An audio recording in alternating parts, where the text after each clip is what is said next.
ہر چیز ہمارے مطابق نہیں ہوتی، اور یہی تو اللہ تعالیٰ کا حکمت والا نظام ہے۔ اکثر اوقات ہمارا غصہ اور ہماری بے چینی اس وقت جنم لیتے ہیں جب چیزیں ہماری توقعات کے مطابق نہیں ہو رہی ہوتی۔ یہ تناؤ، یہ سٹریس اس بات کا اشارہ ہوتا ہے کہ ہمارا دل ابھی تک اللہ تعالیٰ کے فیصلوں کے سامنے مکمل طور پر جھکا نہیں ہے۔ جب دل پرسکون ہو جاتا ہے نا، اور ذہن اللہ کی طرف متوجہ ہو جاتا ہے، تب ہمیں سمجھ آتا ہے کہ ہر چیز چاہے وہ کیسی بھی لگے اللہ تعالیٰ کے ارادے سے ہی ہو رہی ہے، اور جو ہمیں غلط بھی لگ رہا ہوتا ہے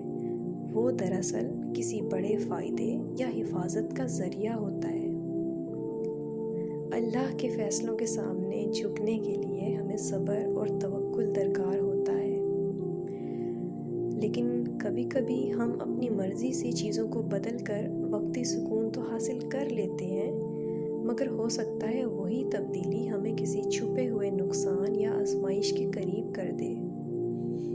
مثال کے طور پر، اگر آپ کسی ہوٹل کے کمرے میں صرف ایک رات کے لیے ٹھہر رہے ہیں اور آپ زبردستی اپنا بستر بدلوانے پر اصرار کر رہے ہیں کہ تاکہ آپ کو نیند اچھی آئے، آپ کی گردن نہ دکھے، اور تاکہ آپ اگلے دن کا سفر آرام سے کر سکیں، لیکن ہو سکتا ہے وہی آرام جو آپ اس وقت محسوس کرنا چاہ رہے ہیں وہ کل کو آپ کو کسی بڑے نقصان کی طرف لے جائے،